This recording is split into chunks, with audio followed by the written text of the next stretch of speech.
अचानक ही आज जो शोर शराबा उठा हुआ है, आज जो हाय तौबा मची हुई है, उसके बीच में मुझे याद आया 1986 जब मुझे थाईमुख से एक टेलीग्राम मिला था।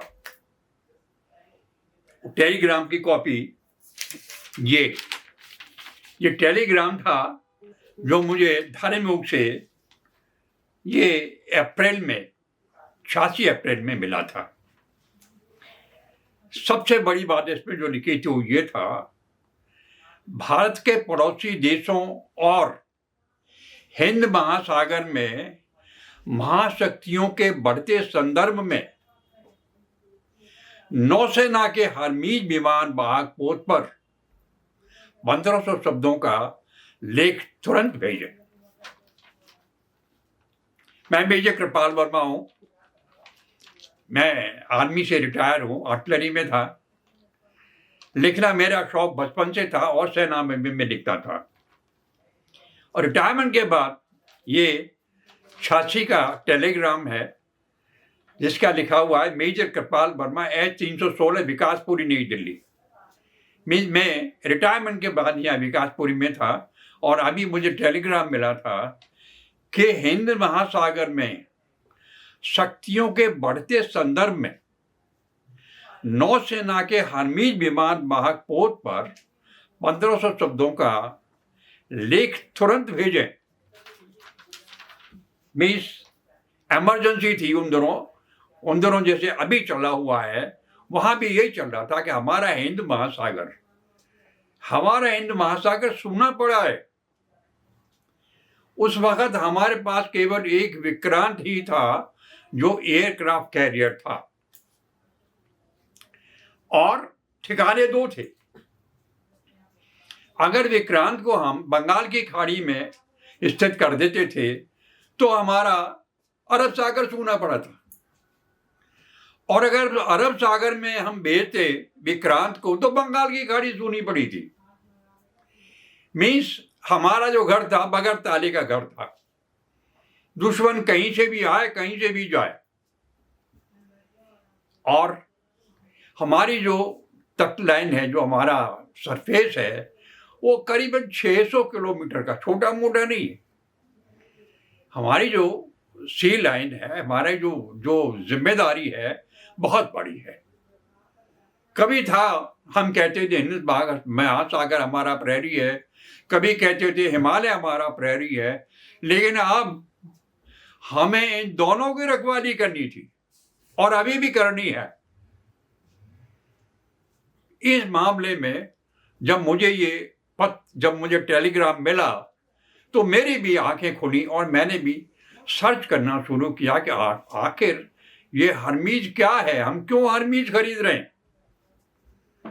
सेकेंड हैंड ये नेवल एक एयरक्राफ्ट कैरियर था जो 2 साल से चुपचाप खड़ा था वहां फिनलैंड में। इसने कोई लड़ाई नहीं लड़ी थी उसके पहले, और अभी शक ये भी था कि हो सकता है ये खराब हो सकता है इसको हम खरीद लें और हमें काम ही ना दे। कीमत भी इसके करीब उस वक्त 60,000 करोड़ थी, और उस वक्त हमारी हालत आज जैसी नहीं थी। हम ले दे के ये काम चलाते थे, कैसे ही मजबूरी में ही सेकेंड हैंड हम एयरक्राफ्ट कैरियर खरीद रहे थे। और इस बात की चिंता थी लोगों को कि ऐसा तो नहीं है हम कोई गलत सौदा कर बैठे। मैंने इस बात की पूरी तहकीकात की थी और ये जो लेख लिखा था मैंने, देखें आप, ये लेख है हमारा हरमीज। ये हरमीज का फोटो है और इसको लेने के बाद हम बड़े खुश हुए थे, बड़े धन्य हुए थे कि चलो अब कम से कम सोनी शहर में एक मरखना बैल ही सही, बैल है तो सही हमारे पास। दुश्मन आएगा तो सर तो हिलाएगा। ये संतोष लाइन थी हमारी। This was a line of satisfaction that time. उससे पहले की बात हम करें तो भारत का जो भविष्य, जो विगत था, वो बहुत ही संपन्न और समृद्ध था। हमारी जो नेवी, हमारे जो व्यापार था, समुद्री व्यापार था, पूरे दुनिया में था, चाहे वो अरब था, चाहे यूरोप था, चाहे चीन था। लोग हमारे पास आते थे सीखने के लिए, पूछने के लिए। लोग हमसे सीख सीख के 10-10 साल लगा के यहाँ से जाते थे। लेकिन वो वक्त ऐसा आया कि हम कहीं के कहीं पहुंच गए। यहाँ तक कि शिवाजी के टाइम में भी, शिवाजी के पास 2 दुर्ग, देव सिंह दुर्ग और विजय दुर्ग। शिवाजी की जो नेवी थी बहुत समर्थ नेवी थी। शिवाजी के टाइम पे हम आरक्षित नहीं थे, लेकिन उसके बाद में जब ईस्ट इंडिया कंपनी आई तो इन्होंने अपना काम शुरू किया। इन्होंने सबको खटका दिया और अपनी नेवी बनाई, अपना सब कुछ बना के साम्राज्य खड़ा कर लिया। जहां सूरज नहीं छुपता था, हम गुलाम। वक्त बदला, हम आजाद हुए, मिला क्या हमें? नेवी के नाम पे सबसे समर्थ नेवी थी, लेकिन ब्रिटिश अपनी नेवी ले गया। हमारे हिस्से में से 2 हिस्से कर दिए, पाकिस्तान को दे दिया, कुछ हमें दे दिया। वही मीगर जो हिस्सा जो हमारे में आया, उससे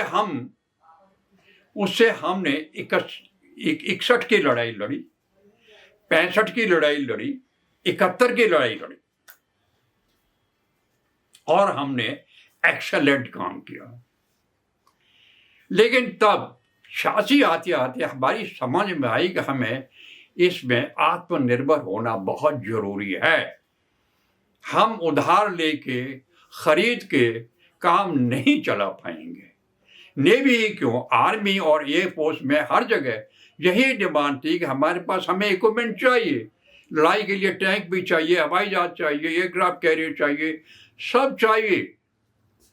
लेकिन पैसे, हमारी जो आर्थिक हालत थी वो इतने हम संपन्न नहीं थे कि यार हम लेविश आगे खरीद लाते, या अपना हवाई, इसकी एयरक्राफ्ट कैरियर की बात ही करें तो एक एयरक्राफ्ट कैरियर बनाने में 15-20 साल लग जाते हैं।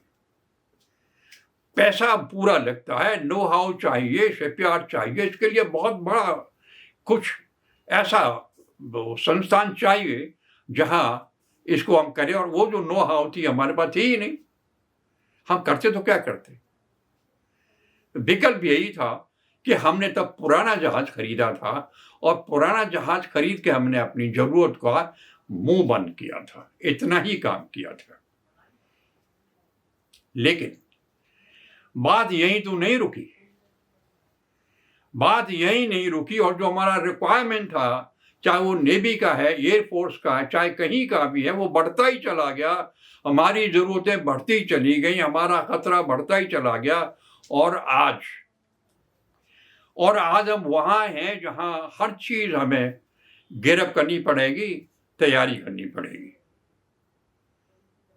इसके लिए छोटा सा एक मेरा अनुभव है। मैं कलकत्ता में था, तब मैं अंडमान निकोबार के उसमें गया था, टूर पर देखा था मैंने। अंडमान में हमारी एक फील्ड बैटरी थी, 25 पाउंडर गन्स थी हमारी, एक बैटरी थी, मीगर थिंग। एक बटालियन थी और कुछ कंटिजेंट था फौज का। जैसे हम कोई वहां संतरी की तरह खड़े थे, बाकी हम प्रहरी नहीं थे। तब हम हिंद महासागर के वहां प्रहरी नहीं थे, हमारा कोई वजूद ही नहीं था वहां, लेकिन वहां थे। तो मैंने सोचा था भाई ये तो कोई बात बनने वाली नहीं है, वी शुड, ये कुछ नहीं है तो यहाँ अंडमान निकोबार को ही हमें डेवलप करना चाहिए। और वही बात हमारे मिलिट्री लीडर्स के दिमाग में, सरकार के दिमाग में आई कि हमें अंडमान निकोबार को, इस पूरी बेल्ट को डेवलप करना चाहिए। ये सेंटर में है, हिंद महासागर में, यहां से हमारी सारी जरूरतें पूरी हो सकती हैं। ये विचार था।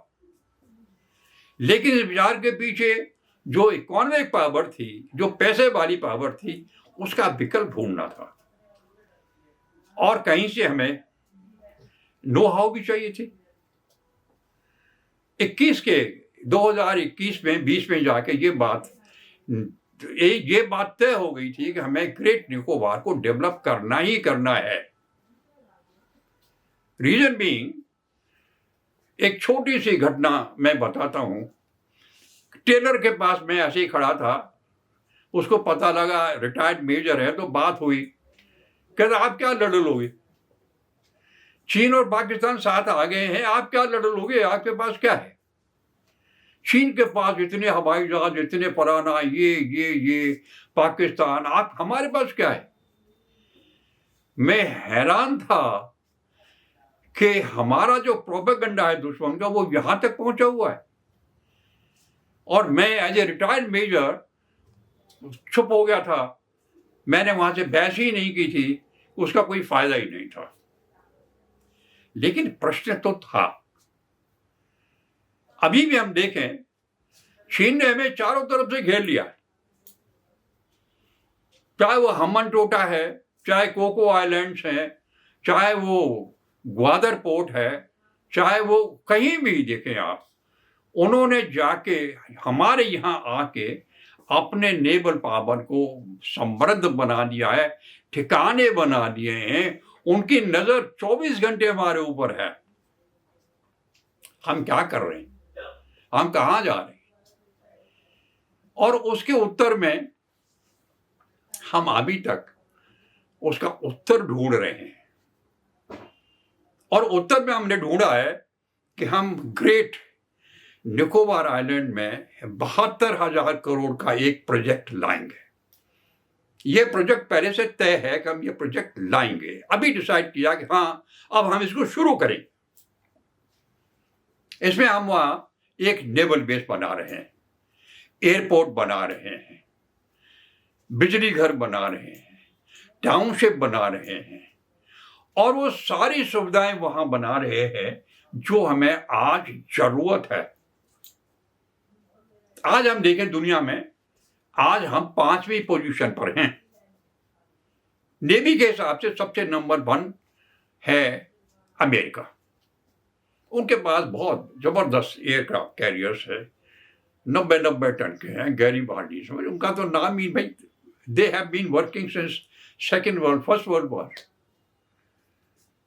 उसके बाद नंबर 2 पे चीन है, नंबर 3 पे यूएसआर, जापान, और 5वें नंबर पे जाके हम टिकते हैं। एंड थैंक्स गॉड आज हम कम से कम 5वें नंबर पे हैं। तो और अभी का जो हमने कदम उठाया है, ये ग्रेट निकोबार की जो प्रोजेक्ट हमारे हम ला रहे हैं, it is par excellent.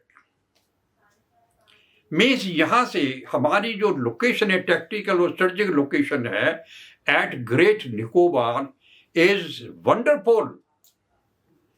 We are at the center, we are looking all round. चाहे वो कोको आइलैंड है, चाहे वो हमन टोटा है, चाहे वो ग्वादर पोर्ट है, कहीं भी है, हमारी रीच वहां तक है। दूसरी बात, जो मलक्का स्ट्रेट है, मलक्का स्ट्रेट से जो नेवल ट्रैफिक है, जो मैरीटाइम और जो जिसको हम कहेंगे व्यापारिक जो आवाजाही है, 90% है ऑफ द वर्ल्ड, और चीन का 80% माल यहीं से जाता आता है। और अगर यहां ये हमारी अंगूठे के नीचे आ जाए तो वी आर द लीडर्स। और हमेशा से एक बात तय रही है, जो भी हिंद महासागर को कमांड करता है वो दुनिया को कमांड करता है। It is such A location, Indian ocean is such A location कि जो यहां कमांड करेगा वो दुनिया को कमांड करेगा। दुनिया की आवाजाही यहीं से कनेक्ट होती है, उधर का माल इधर, इधर का माल उधर, यहीं से जाता है। और अगर हमने मलाक्का स्ट्रेट को अपने नीचे ले लिया और इसको हमने ग्रेट निकोबार को डेवलप कर लिया, we are the king, we will command the world. जो सपना है हमारा विश्व गुरु बनने का, पूरा हो जाएगा। लेकिन हमारे ही कुछ अपने लोग कुछ अलग राग अलाप रहे हैं। उनको अच्छा नहीं लग रहा है कि हिंदुस्तान यूं सोपान चढ़ता चला जा रहा है। जो हिंदुस्तान विश्व गुरु होने के सपने देख रहा है, यो हिंदुस्तान ग्रेट इसमें निकोबार में जाके इतनी बड़ी 72,000 करोड़ की प्रोजेक्ट ला रहा है और डेवलप कर रहा है और आत्मनिर्भर होने जा रहा है। वो कह रहे हैं अरे भाई 10 लाख पेड़ कटेंगे, अरे भाई वहां सबसे बड़ा कछुआ मिलता है और वो वहां अंडे देता है, अगर वहां आपने नेवल बेस बना दिया तो कछुए अंडे कहां देगा। अरे भाई वहां की जो जनजाति है 5-7 हजार करोड़ 5-7 हजार है, उनका जो अपना है अस्तित्व तो खत्म हो जाएगा। अरे भाई it is going to be disaster. Ecology क्या होगा, इकोसिस्टम खराब हो जाएगा टोटल। देखें, राष्ट्रहित चाहिए हमें या हमें घर बनाते हैं, छोटा सा कहीं भी घर बनाए आप तो पुराना पेड़ पुराना धंधा वहां से हटाना पड़ता है। तो हम क्या करते हैं तब, कोई शहर बसता है, कोई गांव बसता है, कोई नई प्रश्न, तो वहां जो छोटा मोटा पुराना धंधा होता है उसको ठीक करना ही पड़ता है। ऐसे ही तब पहले हुआ था नर्मदा बचाओ, लोगों ने कहा नहीं बताओ भाई, लोगों को लोग विस्थापित होंगे, ये कोई बेकार की बात है। अब वही काम शुरू कर दिया है, पेट पीटना शुरू कर दिया है कि वहां मछलियां कहां जाएंगी, कछुए कहां जाएंगे, बंदर मारा जाएगा, पेड़ कट जाएंगे, इकोलॉजी खराब हो जाएगी, वहां तो डिजास्टर हो जाएगा। Means it is a spoke in the wheel. आ बैल मुझे मार, काम मत करो, मत बनाओ नेवी, मत बनाओ ये, कुछ मत करो।